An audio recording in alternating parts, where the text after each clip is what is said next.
All right. Maybe the last video today. I really do feel like Peter Zine here, going on a crazy hike and recording some videos for you here. So I got a email the other day from someone, brought up my program, ENFP Unleashed, and they said, I'd love to join.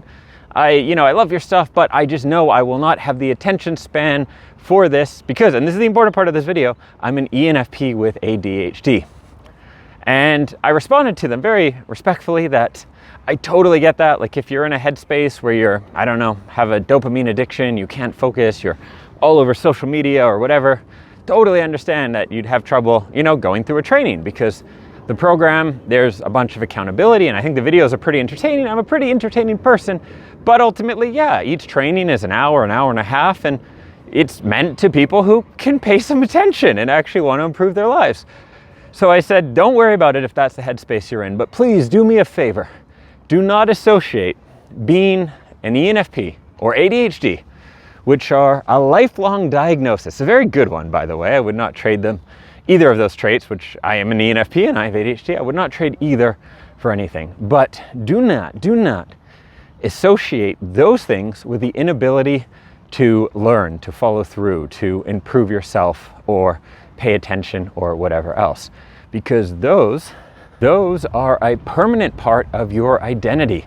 Guess what? You're not going to wake up tomorrow and be a INTJ. Okay, you might identify as one or whatever else, because sometimes people are like, no, I'm no longer an ENFP, but you are. And ADHD probably isn't going anywhere. Doesn't mean the symptoms of it, the negative parts, aren't going anywhere. There's lots you can do, but that's part of who you are. So if you start associating who you are with something really negative, like because of who I am, an ENFP, I cannot read a book. Well, great, you're never going to read a book again. That doesn't sound very great. What if you had positive things like, because I'm an ENFP, I will love to read a book, and in fact, probably even be a great writer. Let the record say, Google famous ENFPs, or actually there's even an article on my site, dreamsaroundtheworld.com, on famous ENFPs, including a lot of writers. So be very careful about associating negative traits to your core identity. Associate positive traits to your core identity, who you are. That gives you this extra boost in life, right? Because I'm this, I have this great power. The negative ones, try and associate them, ideally not at all to yourself, but if you do want to express it to someone, like, let's say right now you're really scatterbrained and you don't focus well, say like, yeah, my state the last little bit hasn't been great. I'm a little frazzled, I've been too much on my phone or whatever, and I'm having trouble focusing at the moment, right now. That's easy to change, right? That's your current state. But if you identify that, like, I'm someone who can't focus, or I'm an ENFP and therefore I can't focus. First, you're gonna piss me off a little bit, because this ENFP not only can read books, full books, long books, but also write books and finish them. So I don't want that associated with me, right? As an ENFP who desperately needs his own attention and his ability to follow through, I don't want any cross association where I start thinking that being an ENFP or having ADHD limits my ability to do things. And with that as well, you're obviously hurting yourself. So be very careful with what you associate with your core personality. Don't associate negative things. If there's something poor right now about your state, your life, you're broke, you're disorganized, you're in a bad relationship, whatever. You're a little chubby, you're a little short, you're a little tall, whatever it is. Associate that with something temporary, a state you're in, a place in your life, a period of time, and then it's something that you can change. If it's something awesome, like you're creative, you're full of energy, you're driven, you're passionate, then associate that with who you are in a permanent way. And you'll be surprised how much this can really positively change your life. I don't think that talking about personality type is always positive. I think with anything in life, there can be pros and cons. And I think one of the potential dangers of getting into personality type and personality psychology is creating negative stereotypes for yourself. I think there's more positives than negatives. I think the ability to understand other people, to understand yourself, to live your life according to who you are. I just had a coaching session with a client last night. We've been working together for just over a year now, and he's on the cusp. Like, he's a few weeks away from getting on a plane and really living out a dream that I don't even know if he fully knew he had when we first met. And through our work together has become, he was successful before, successful business, all this stuff, but was not living his life as an ENFP and has been making all these changes. And that's a positive thing, right? Of personality and of what I do, where I think, hey, I can help people live true to themselves. And that is awesome. But when I go on Instagram and stuff like that, I see these pages like of memes, and I have to think they do a lot more damage than they do good. I've actually thought about buying them up and then turning them all positive or something.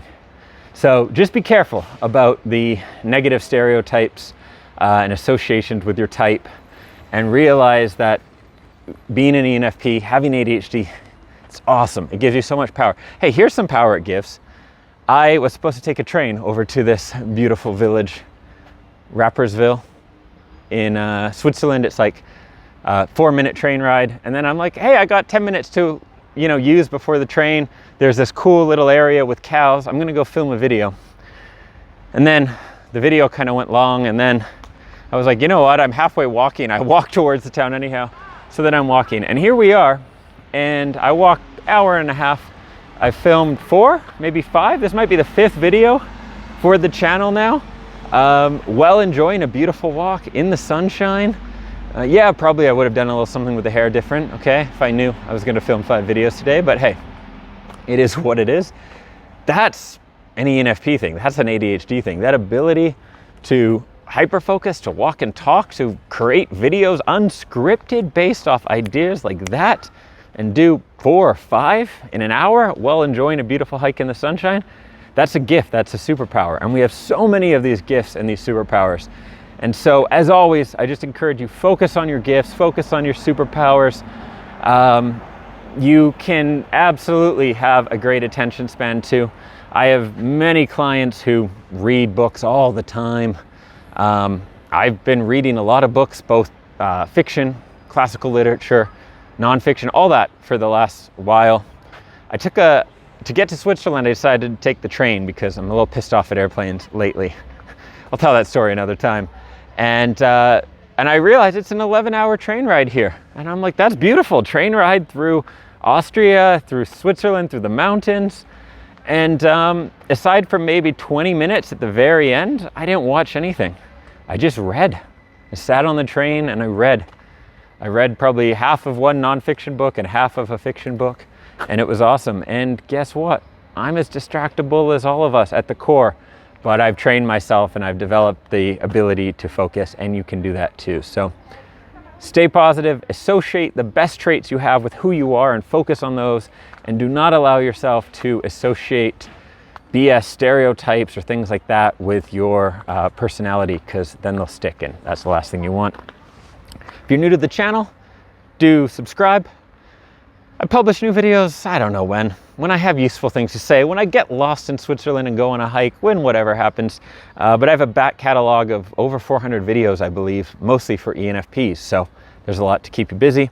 If you ever do want to go deeper, I do private coaching with ENFPs, usually ENFPs who already have some kind of a business or are quite successful or are trying to make some kind of a big life change, like quit a corporate job and start their own business or something like that. And I also have a community for ENFPs called ENFP Unleashed. And you can find all that stuff on my website, dreamsaroundtheworld.com. And of course, I wrote the book, The ENFP Calling, which I've recently also released the audiobook for. So if you do prefer to listen than read, you can get the ENFP Calling anywhere. Audible, Spotify, Amazon, Kobo, Apple Books, wherever it's there. Check out the reviews first if you want to make sure it's worthwhile and valuable for your time. And I will see you soon. Bye for now.